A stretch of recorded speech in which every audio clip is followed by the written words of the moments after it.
occurred to me that now that I have this camera with the flip out screen, I can film anywhere in my room that I want, and I don't have to sit on the floor anymore.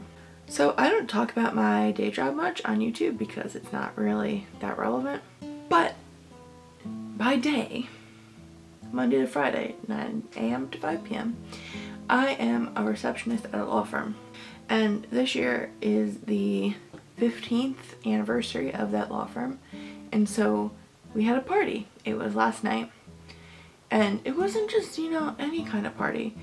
It was a night at the races.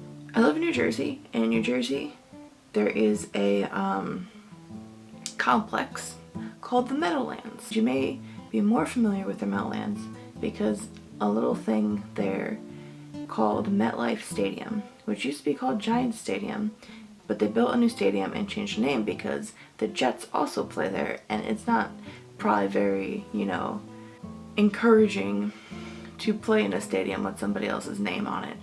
But also at the Meadowlands, there's like a concert place called the Izod Center, like State Fairgrounds, and this hideous fucking thing that used to be called the Xanadu, but it's now called American Dream Meadowlands, and it's been in development hell for about maybe 10 years, because first somebody built it, then they ran out of money because of the recession, and then nobody wanted it because it's an ugly, ugly, ugly piece of shit. So that's there.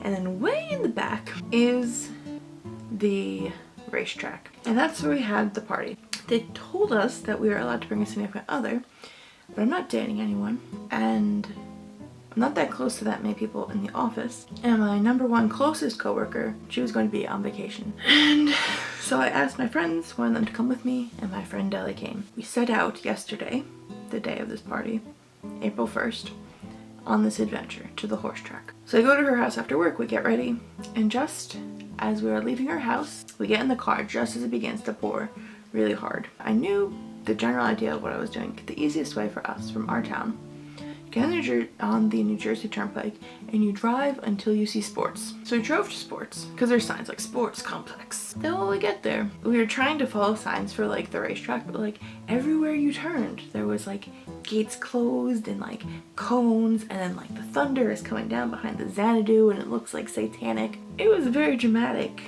setting. So she pulls out her GPS and we kind of follow it, and we get to a building that we think is the racetrack, but curiously there's no people there. It's a very dark building, but we park and we get out of the car and we walk up to the building, and there's a sign on the door that says, "This building is now closed." So it turns out, if you continue going down the road, eventually you come to the real building. I guess they had that old one and they built a fancy new building at some point, which I don't fucking know shit about horse track, so I didn't know.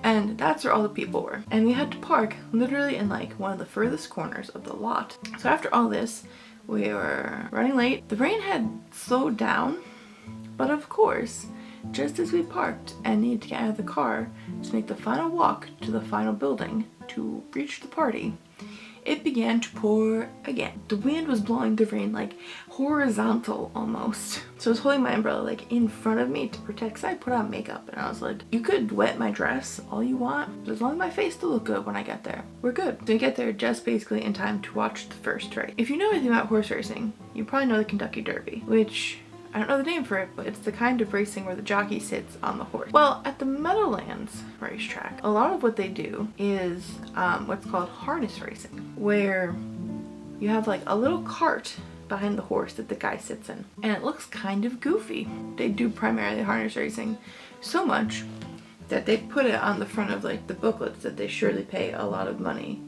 to produce. The food was a buffet, and the food was excellent, but I really want to talk about horse racing itself. It did seem though there was a lot of different kinds of people there to see horse racing, and Deli and I were like, who even knew that horse racing was such a thing? They gave us these books, and inside the book is lots of advertisements, but also then for every race there's a list of the horses in the race and statistics about them that we don't understand. Because we don't understand odds, we don't understand probability or math. We very quickly realized that odds are a crapshoot, and you should bet on the horse whose name you like, because that's the most fun way to play instead of worrying about numbers. Pro tip. But at first we didn't know how to bet really. There's places at the Meadowlands where you can place a bet with a person, but they also have a bunch of these little like kiosks. In our party room, we had a kiosk. I wasn't sure if we were gonna bet. I wasn't sure how to bet. And then my boss, he came to us and he was like, come here, I'll show you how to bet on the machine. He's like, okay, I have this, voucher. And he walked me through placing a bet on the screen. You put your money in the machine, but if you put in a 20, you don't have to bet the whole 20. You can bet less, and then it'll give you like a little slip that you can either cash out later if you decide you don't want to bet the whole rest of that 20, or that you can use to bet more. You just put back in the machine and you can bet more off the same slip. He walked me through it. There's like different kinds of bets that you can make. It's very complicated. But the three easiest to understand, as far as I can tell from this chart, are win, where you just pick a horse to win. You get money if your horse wins. Or you can place, which if your horse comes in first or second, then you get money.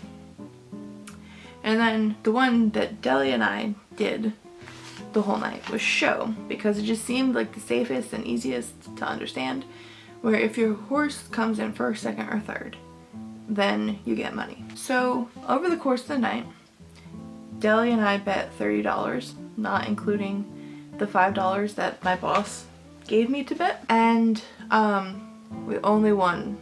We only were correct once. We bet $5 every time. Off of our winning bet, the slip came out, it said $7.50, so we got our $5 back on that bet, plus $2.50. And the minimum bet you can make is $2. So we took the $5 off that $7 and made a bet.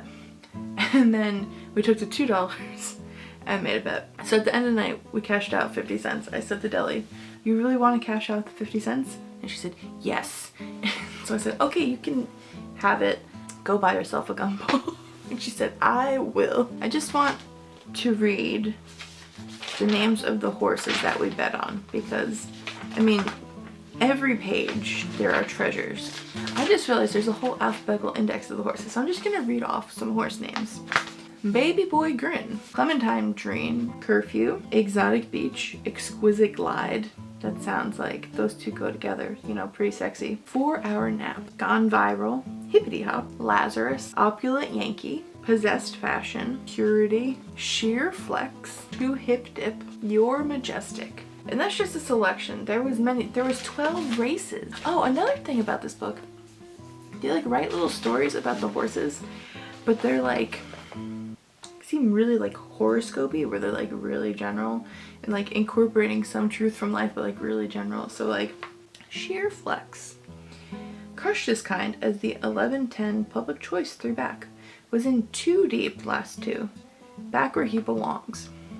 What does that fucking mean? We left after the 10th race, and it was 11 o'clock then, and the first race started at 7:15. Then we left the party, especially because we did want to not stay all the way to the end, because then everyone would be trying to leave at the same time, we thought. So our fun done, we had some laughs, laughing at the horses, cheering for the horses. I definitely can understand how people get like gambling addiction, because I was feeling the adrenaline, like cheering for Sheer Flex. We went out to the car, it was not pouring anymore, and then we tried to leave the Meadowlands, and it was just as confusing as trying to get there. For instance, the place in the Meadowlands where it's like go on the turnpike and leave, it was like, nah son, I'm gonna put some like cones and fences here so you can't go on the turnpike, and there's like construction everywhere. And so we took a different route home, but it was fine because GPS, and also Deli eventually knew where we were, and it was great. It was fine. I feel like I have lived a little bit of the high life. I associate horses with rich people because horses are very expensive to take care of and to raise. Like, they kept running ads for like stud fees, which is like, if a horse, I don't know why they think this, but they think that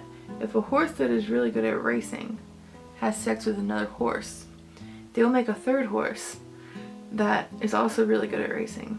And I don't understand why they think that, except apart from genetics, but that still doesn't mean anything because you still have to train the horse, and the horse brain still might not want to be trained to do good race. You have to pay people thousands and thousands of dollars for their horse to have sex with your horse to hopefully, if you're lucky, make another horse that is good at racing. And that's crazy. Rich people are crazy. So that's it. That is my tale of the night of the races. So thank you for watching, and peace out.